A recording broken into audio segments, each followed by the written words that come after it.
Hello and welcome back to the Art on the Atlanta BeltLine information session. Thank you for your patience while we sorted out our technical difficulties. We are going to resume discussing the murals, and this recording will be available beautiful and cohesive after the information session. So let's talk about locations. If you will go to the next slide, please. Okay, so location 1 is side saddle. The dimensions are 25 by 24. And what we're looking at thematically for these two walls is going to be the history of Black cowboys in the South, across America, specifically in Atlanta, any sort of imagery, historical context that speaks to this really beautiful culture that is still alive and thriving in the South, as well as the history of women and horses. Really what we're looking for is anything that speaks to marginalized communities and their relationships with horses at this site is what this business and the property with their programming and with their overall business plan is looking to elevate those communities through art and through business collaborations. They are on the south side trail of the BeltLine, and as you can see, this will step right out onto the BeltLine. Next slide, please. So we are on a mission to paint all the bridges around the Atlanta BeltLine. So we're working our way up the Northeast Trail right now. And this is the Park Drive Northeast Bridge that goes from the East Side Trail above Piedmont Park all the way into Piedmont Park. So you'll see here in this image, this is the East Side Trail Northeast. This is Piedmont Park, and the bridge is connected with a series of really beautiful pillars. So there's not a lot of square surface architecture here. It is all poured cast concrete. So there'll be two abutments, one on the East Side Trail side, as you can see in the top, and one on the Piedmont Park side that will need to be painted, as well as the pillars and these the faces on both the north and south sides of the bridge, including wayfinding, which is, where it says, Park Drive Northeast, and then Atlanta BeltLine, to kind of give pedestrians an idea of where they are in space. This is the one tricky part. This is a historical arch, so this is not going to be painted. It's going to be restored, and so it would just be cleaned. You'll cleaned up some of the tile and some of the ironwork. So this is location 2. So themes to explore for this one are kind of open, but since we're at Piedmont Park and it moves close to the botanical gardens, we're looking at things that talk about growth, expansion, exploration, plants, native flora and fauna, that sort of thing that sort of speak to the location itself. And that could even include like incredible people who help make this neighborhood or area special and meaningful. Next slide, please. All right, so moving on further north, we're looking at Piedmont Avenue Northeast. So this is still moving further and further up toward past Ansley Mall.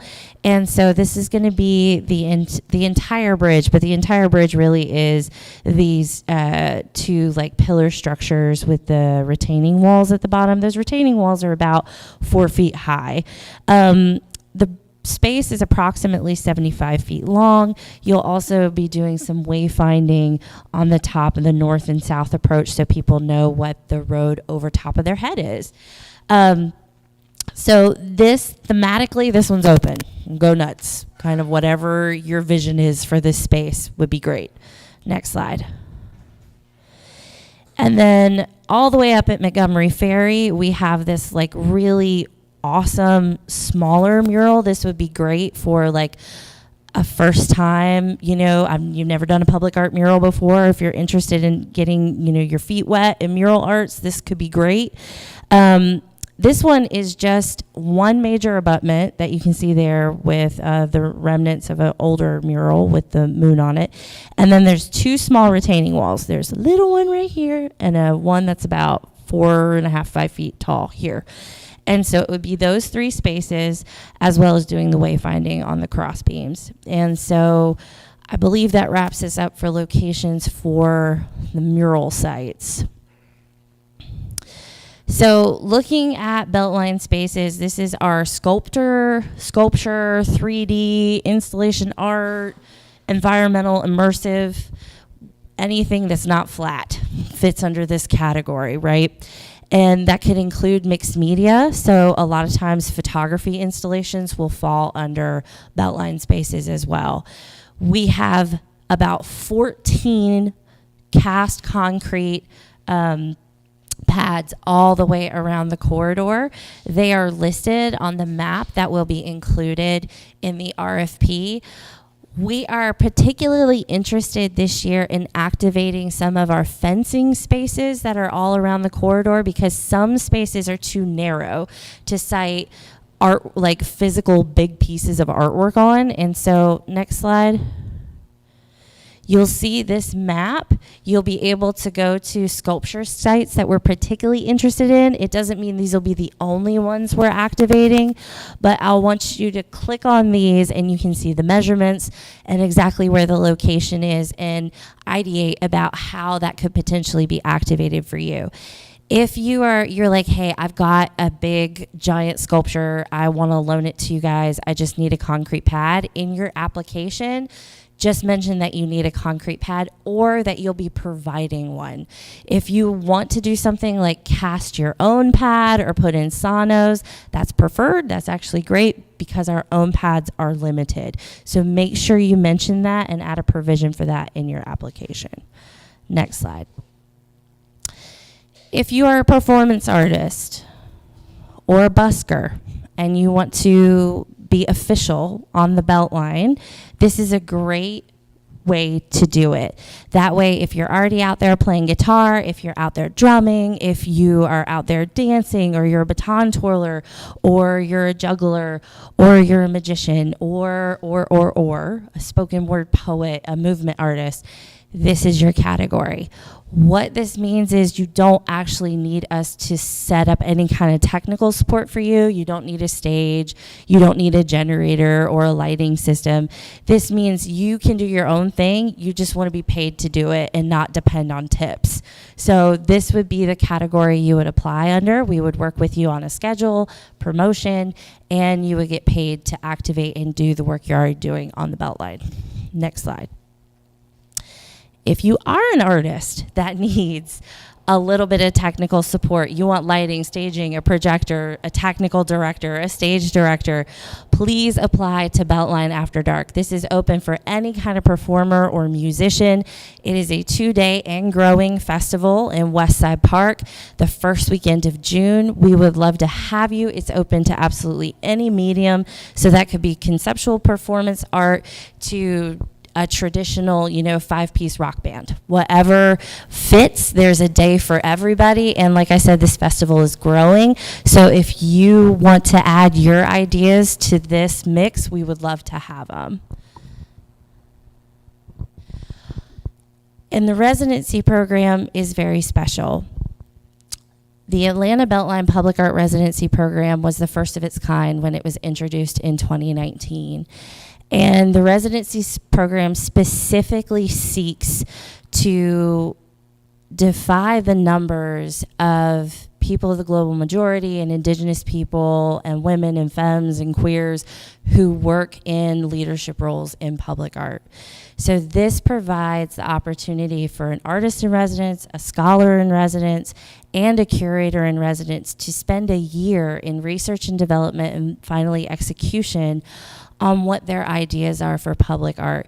They work very intimately with the arts and culture staff at the BeltLine, as well as community engagement, design and construction, landscape architecture, and access to our other stakeholders like the Atlanta History Center or Georgia State, people who help and have worked with us to make the Atlanta BeltLine project happen. So the artist in residence could be any medium. They produce a solo exhibition at the end of their time with us. The curator in residence curates a public art exhibition, could be in any medium at the end of their time with us. And the scholar in residence, this is essentially a research grant. This allows you to deep dive into your area of expertise or interest as it intersects the public domain and public space. this is a really wonderful opportunity to start building your credentials and working with public art. This is one of my favorite components of the project because it allows so much opportunity for growth and learning and future business partnerships with other commissioning and municipal bodies in the future. Next slide, please. All right. Really important, especially for folks who are not from Atlanta and who are maybe not super familiar with what the BeltLine is. It is really important to understand what the BeltLine is, that it's an outdoor exhibition, that it is a future transit corridor, that it's not a park, that it doesn't necessarily have open and closing hours, and that if you are not a public artist, that's okay, but how does your work translate into the public realm? There is a really great opportunity to ask those questions before the application period closes.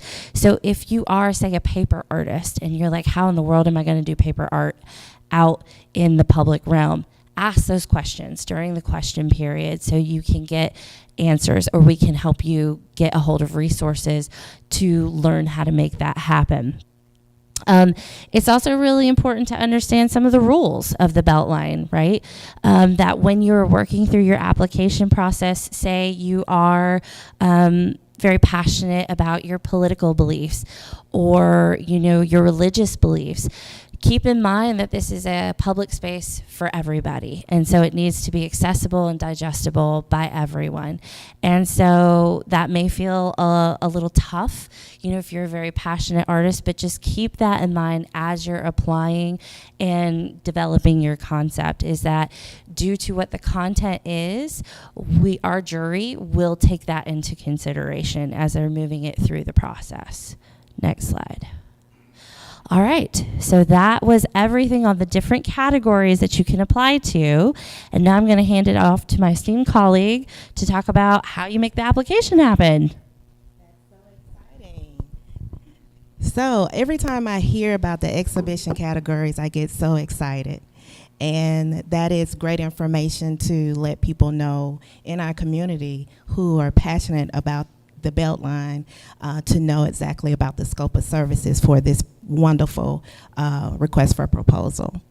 So I will discuss the next steps. Now that you've found out more about the exhibition categories, how do I submit to be a part of this great opportunity? And so for this exhibition season, we are seeking qualified visual artists, art teams, performers, musicians, sculptors, and residents. And the first step is to first go to the Art on the Atlanta BeltLine website. So as it relates to accessibility, we have different places that you can go to get information, but all of the information is here for you to have the opportunity to review now before the actual request for proposal document is released to the public. So where do you go? You can go to art.beltline.org, where you'll be able to see information as it relates to the art gallery, art maps, events, news, and information that will take you directly to the request for proposal document. For some people, they can also go to atlbeltline.org/procurement. There you can also gain information about how to register as a vendor. It does not matter which location you go to for accessibility, both will take you directly to the information that you need. So as we move to the next slide, we will go into how to register. So this is the first step. You will need to register with Atlanta BeltLine procurement portal in order to submit for this actual solicitation request. Not only does it give you an opportunity to submit, but it also gives you an opportunity to learn about other opportunities that Atlanta BeltLine have going forward. To register is free, and it does not matter if you go to art.beltline.org or if you go to atlbeltline.org/procurement. You will get to this page here So now you can register before the request for proposal is released and published to the public. I strongly recommend that you register now. It's very simple, it's very easy, and going to the website that I mentioned, atlbeltline.org, there are instructions there on how you can register to become a vendor. We have written instructions. We have a video to show you how to register. It's a very short video. To register, all you'll need to do is provide your individual name. If you are an organization or a company, you will provide that name. There are other information requests there as you fill out the form to provide what commodity area, which means what type of art. You will be able to also enter that information there. It's very simple, it's very easy. And that will allow Atlanta BeltLine to notify you once the request for proposal has been published and released to the public. The other way that we will also make people aware of the request for proposal being published, we also advertise in the Atlanta Journal-Constitution, the Daily Report, and also we send that information to our partner organizations as well. So we want to engage and invite the community locally here in our area and outside the area to be a part of this process. So as we go to the next slide, this is an example of the Atlanta BeltLine procurement portal. So when you register, the name of the portal is Bonfire, and you will probably see that when you go. But as I mentioned before, when you go to the website, it will directly take you, the steps will take you directly to the portal. Now you'll see on the screen here, for those of you who can see the screen, these are some examples of open public procurement opportunities that we have. Once we publish the request for proposal, RFP, then you'll see there when you go to the procurement portal, the actual art on the Atlanta BeltLine exhibition request for proposal. You will have the opportunity to actually download the actual request for proposal document. You'll also be able to gain accessibility to any addenda.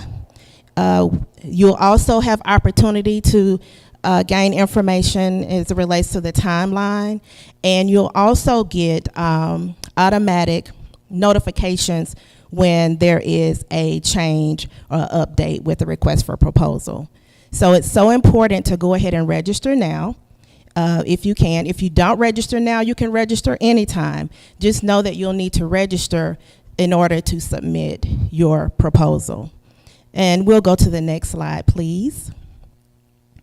So as Miranda mentioned, she went over the exhibition categories, and we are looking for artists, art collectives, and organizations. It could be an individual, it could be a team of people to submit in one or any of the following exhibition categories that Miranda went over earlier. And these are the actual exhibition categories. And when you review the request for proposal, you'll get a little bit more, all of the requirements, information as it relates to community engagement, information as it relates to terms and conditions, and so forth. And I'll go over that more in detail. But I wanted to make sure that you realize that these are the particular areas: BeltLine Public Art Residency Program, the BeltLine Walls Volume 6, which are the murals, the BeltLine Flow, which is the performance series, BeltLine Spaces, the sculpture exhibition, BeltLine Art After Dark, which is the festival, Atlanta BeltLine, the coloring book, and youth workshop series and lantern parade. So these are the exhibition categories right now. And again, you'll go to art.beltline.org, or you can go to atlbeltline.org/procurement. And so as we move to the next slide, we'll get more in detail. This is just a snapshot of the proposal submission requirements. So when Miranda was speaking earlier, she mentioned about, for example, the cover letter. So the cover letter is one of the requirements. The artist and art collective, the organization bio is another requirement, your portfolio, and a CV, a proposed project, and a proposed budget. So right now, this gives you an opportunity by being available here who are in person, those who are virtually and cannot see the screen but listening. This gives you an opportunity to know ahead of time those things that will be required so you can start working on them now. However, when the request for proposal document has been released, there will be more detailed information as it relates to the requirements for your submission. But at least you know now that these are some of the things that are needed as it relates to the submission requirements.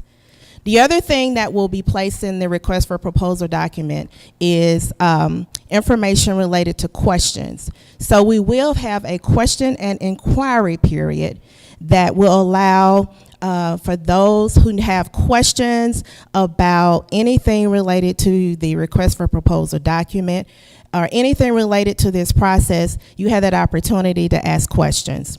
And in the particular request for proposal document, we will have more explicit dates as it relates to timeline and deadlines. Once your questions have been submitted and the deadline has passed, you will not be able to ask questions at that time.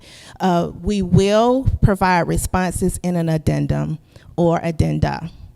And as I mentioned, when you register, that gives you an opportunity to get a notification when that information, the addenda, comes out to see the responses. This process is transparent and very open, and so we want to make sure that every question that is submitted, that we provide responses back. The other thing that you'll see in the request for proposal document is the evaluation criteria. That will show you how the proposals will be evaluated and give you information regarding the process of the evaluation. The other thing that you'll see in the request for proposal document is the contract term. As of right now, the term of the contract will be for a 12 period of 12 months, and also up to renew to 3 years. And so that is what we're proposing as to date. And one of the other things that's so important, because once we publish this request for proposal document, we make sure that we abide by Atlanta BeltLine policy. And one of those things is to make sure that we practice ex parte communication. And so what is that? That means that there is no communication with anyone regarding the request for proposal. If there are questions, the question and inquiry period is that opportunity to ask questions. If there is a need to communicate with anyone regarding this process, then they would contact the procurement department with Atlanta BeltLine. And this is part of the process to make sure that it is fair, open, and that everyone has an equal opportunity and the same information, and to make sure that everyone has the opportunity to have their submission of their proposal evaluated fairly. No sliding in DMs, no emails. And it's not that we're trying to make it difficult, but we just want to make sure that it's fair. And so that's so important. So we can move to the next slide. All right, additional information to consider that is also in the request for proposal document really tells you everything that you need in order to successfully submit for this great opportunity to be an artist, to impact the community on the BeltLine. And so we are expecting to release this request for proposal, RFP, is early April. So coming very soon, it will be published. And also want to note that, again, note and follow all deadlines, dates, the tentative timeline within the actual request for proposal document. We would like to stay on our timeline, but if there is a shift or a change with dates, then that information will go out in an addendum. And again, by you registering, you will get this information because you will be notified of that information as well. Also consider Atlanta BeltLine insurance requirements. That information will also be in the request for proposal document. And the other thing that I wanted to point out is that Atlanta BeltLine disadvantaged business enterprise policy. We will include that, as we do in all of our procurements, that it is a 30% DBE participation goal. Also, if there are artists or collectives who do not have DBE participation, we still would like to know about the makeup of your organization, because we would love to also capture that information. And also, so important, you'll have the opportunity to review the contract terms and conditions ahead of time, so you'll know those things that are required as it relates to our contract. And so hopefully this information will give you just a snapshot of what the request for proposal document will contain, also give you a snapshot of the process, and give you a little bit more information. One of the things that I would like to say is make sure that you register now if you can.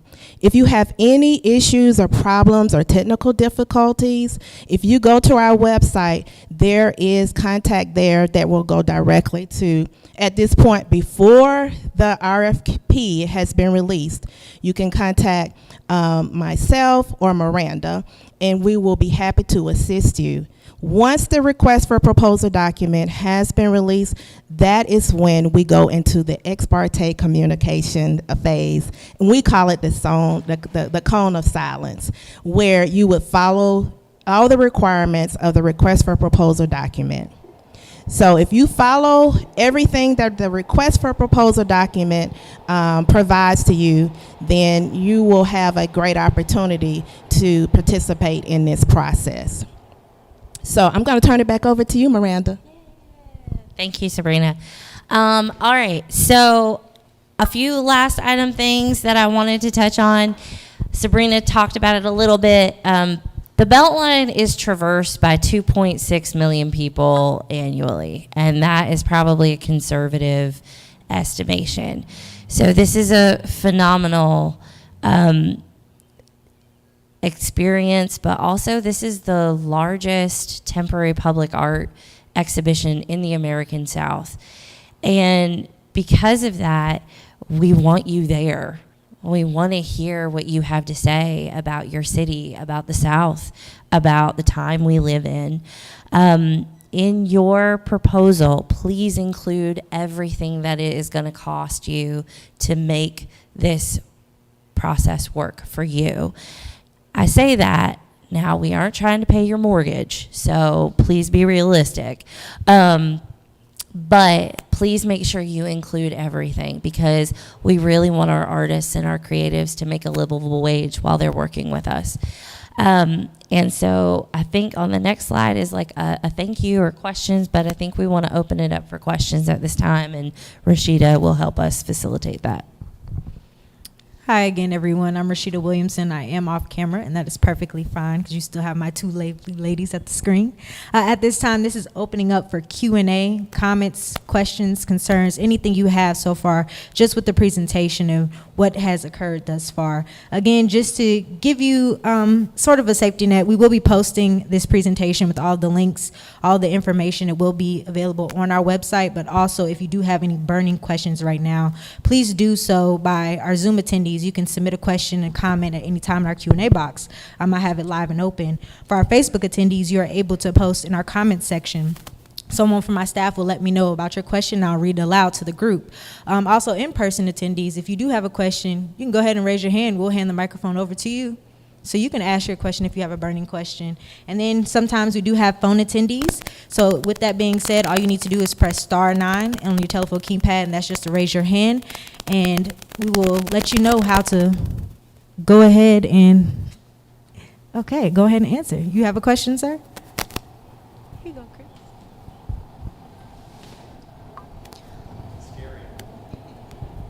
Hi, a couple questions. One, if you go with a 3-year contract, do you pay extra? It depends on what your project is. So that'll be part of contract negotiations. So after you've made it through the jury review process and you say, hey, this is what I'm doing, we'll look at how long it would take to execute that project, and that may warrant payment over multiple years. But if it is like like, hey, I've already built this sculpture, I just want to lease it to y'all, then you would get a renewed lease fee every year. Okay. Second question, is there any help with equipment needs for like getting to other spaces, or should that all be in the budget? Your machinery that you need should be in the budget. And while we're waiting on other questions, if I didn't mention this, I feel like I would break Beth's heart. So I'm going to mention this.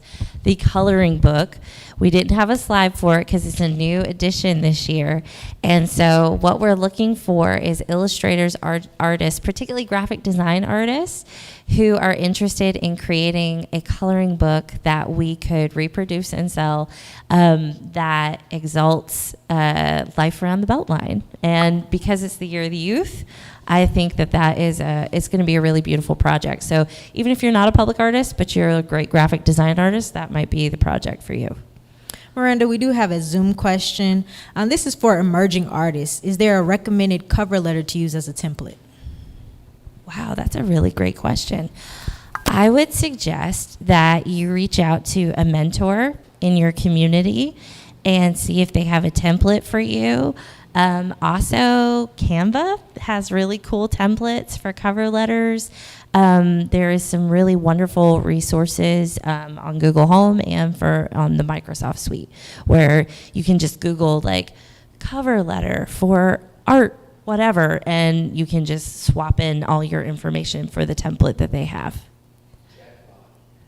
Don't be encouraging the AIs. No, that's okay. We're AI friendly around here. Do you have any audience questions at this time? This is your chance. All your burning questions.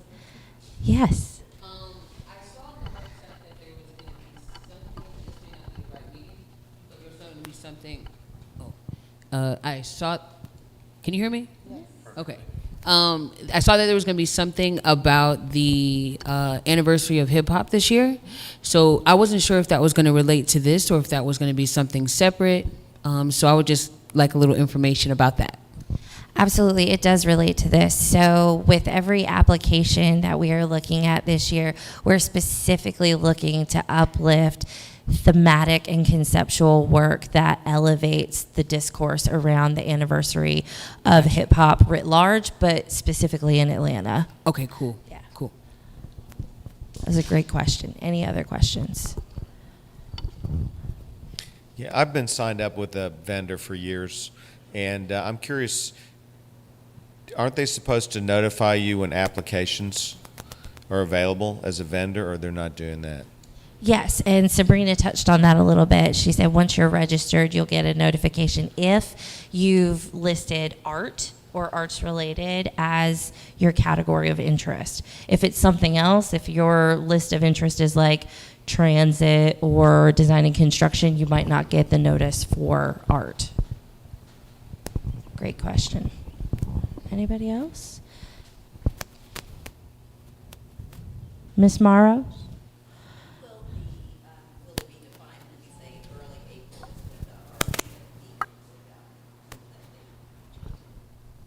Early April, the first or second week of April is our projected timeline, but again, everything is tentative.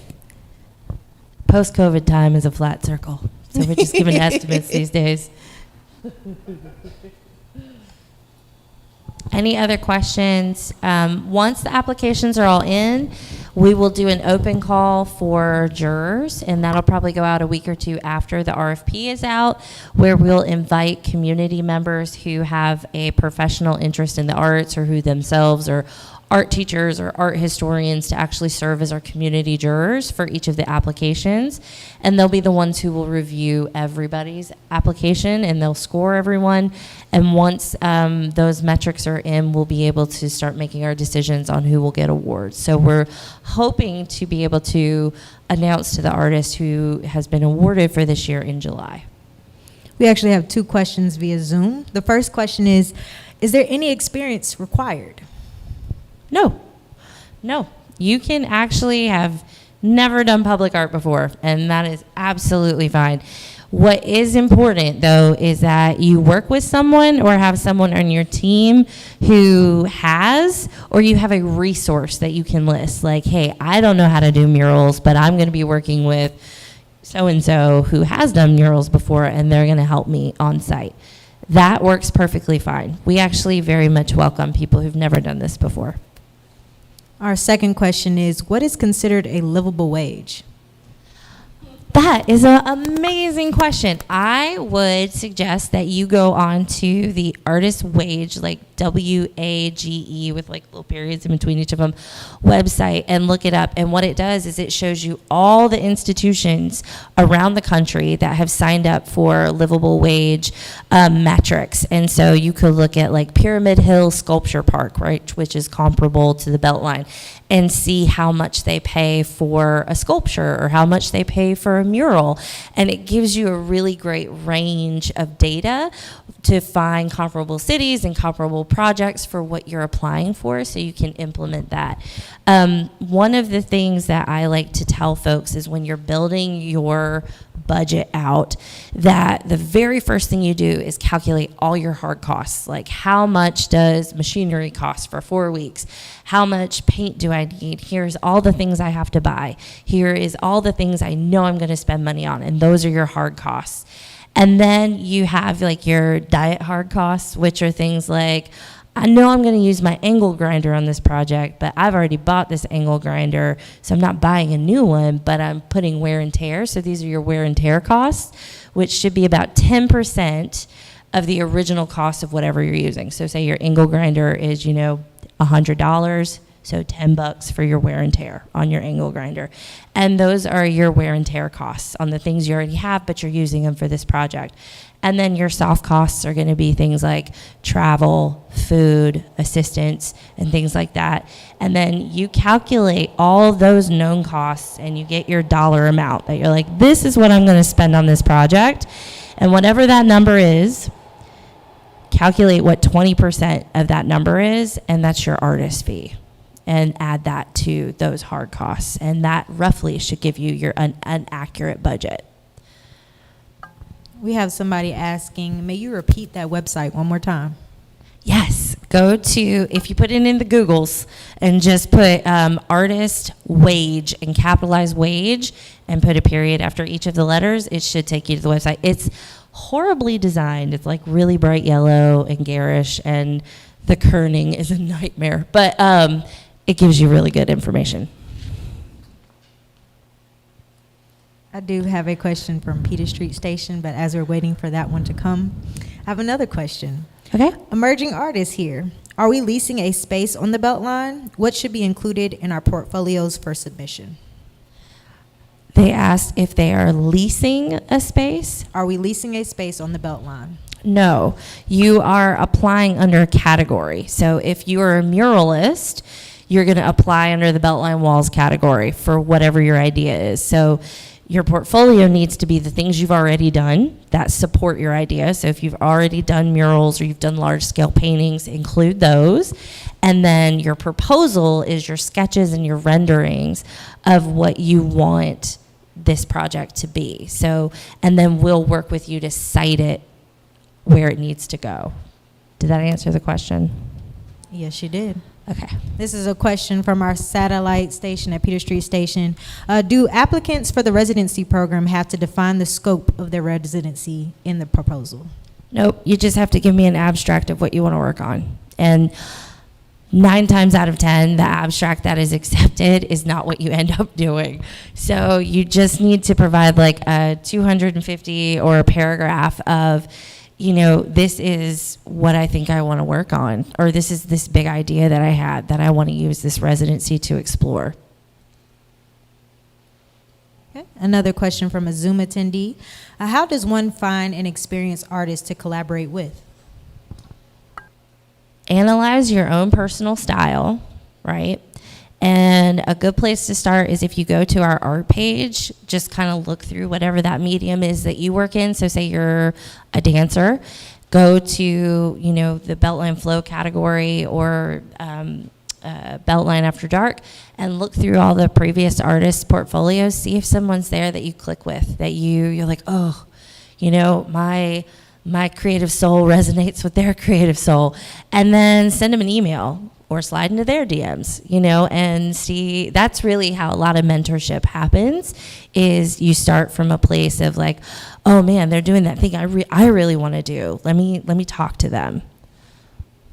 As a millennial, I will not call someone on the phone, but I will text them. So I encourage a text or, email. At this time, we do not have any questions. So for our audience out here, do you all have any burning questions? Yes. Workshops. Oh, thank you. There was something about the youth workshops. Yeah. Could you expound on that? Yeah. So youth workshops is also new for this year.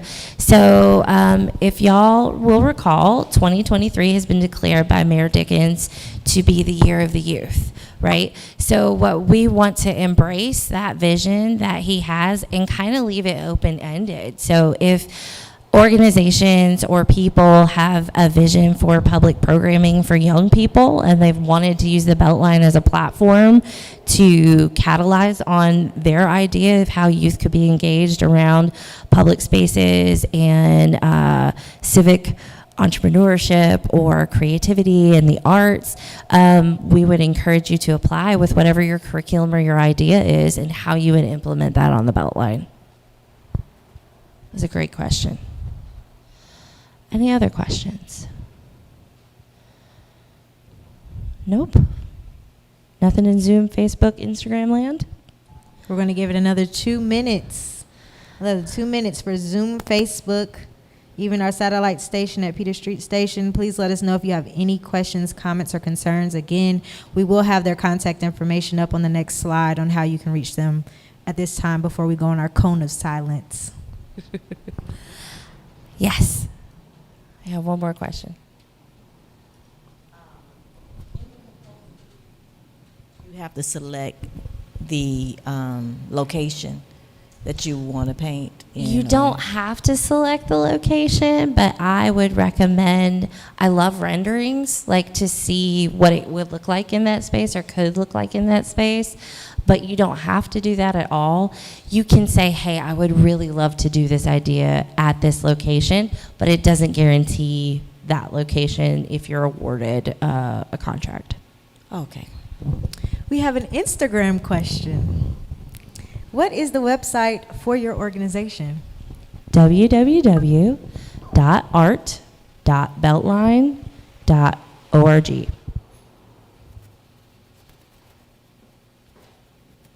A Zoom question. For your mentor, does it have to be someone from the website? Not at all. That's just a good place to start. You could just Google like anybody that you admire or someone, that is working in your medium or not in your medium that you think would be a good mentor for you and reach out to them. The website's just a great place to start if you're stuck.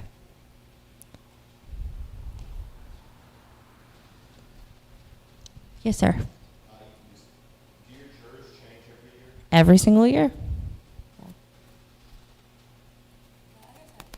Yes, ma'am. For BeltLine After Dark, are you guys looking for people to do like activation or add-on activations for that? Absolutely. Yeah, so like say you have like a small circus act that you want to bring and like set up and do something like as a secondary stage, absolutely. Or if you have like a micro festival that you want to house inside it, great. I would love to see this grow into like, something really, really special for Westside Park. Yes, sir. Would you be willing to do any preliminary or maybe lead-up events to BeltLine After Dark, like a smaller mini version? Like some events? Yeah. Oh, I'm sorry.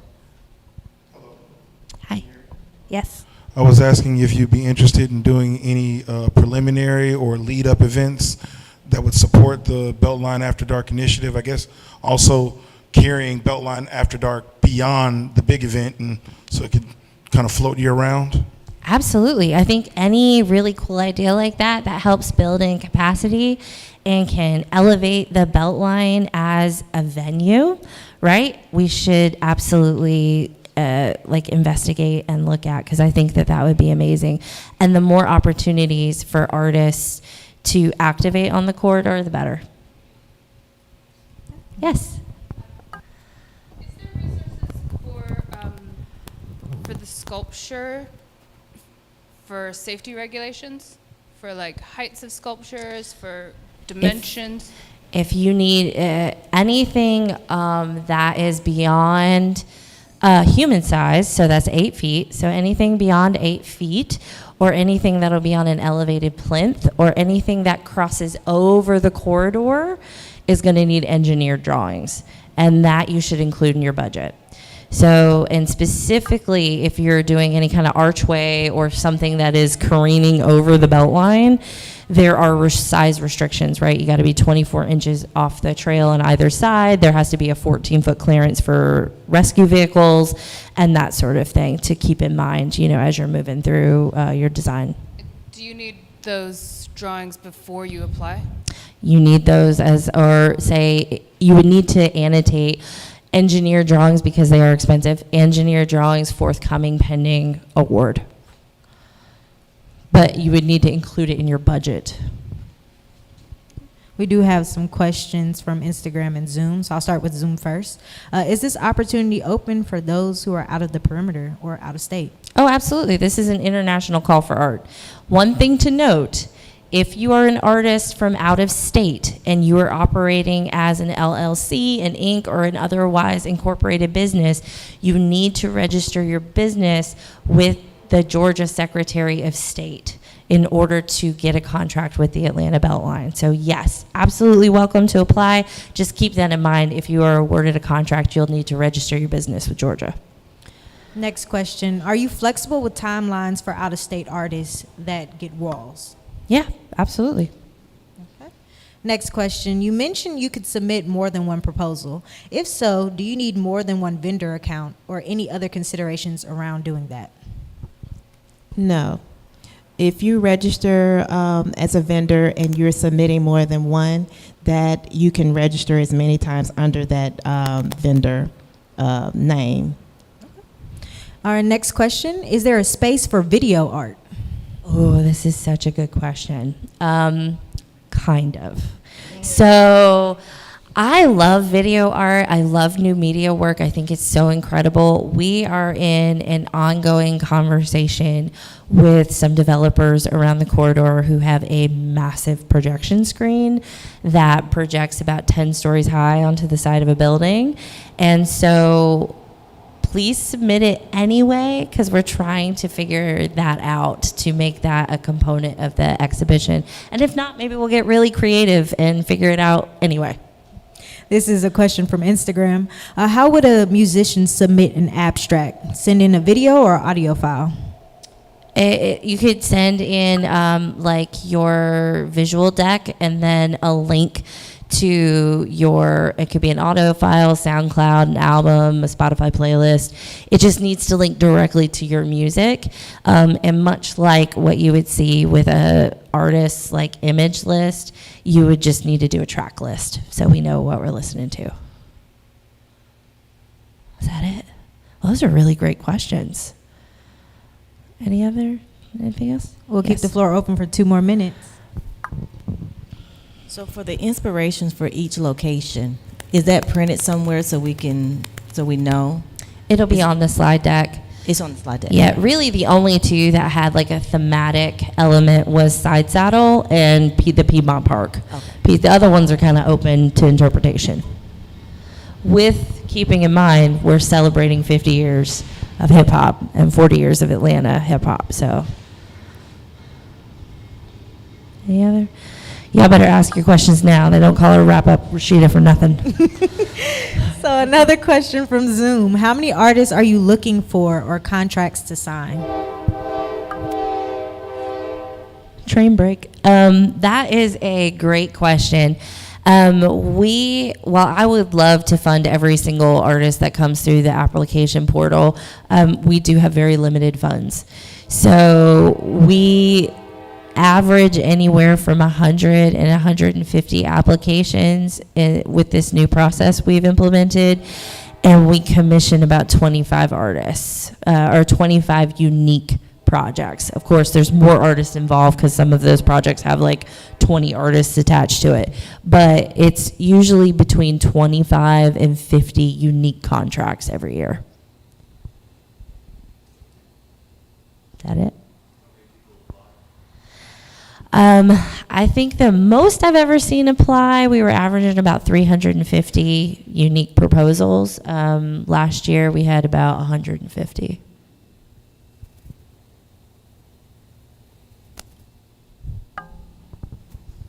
Any other burning questions?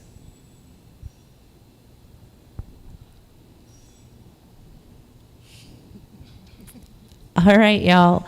Rashida, if you could flip it over to our thank you slide. If y'all have questions, please reach out to me. I'm up here. Or Chris or Sabrina. Chris is over there off screen. Sabrina's here. Not enough caffeine. Rashida is off camera, and so is Brittany, but any of us can direct you to where you need to go and help answer questions you have along this process. I really hope you apply. I hope you tell your friends about it, and I'm excited to see what y'all come up with. Good luck.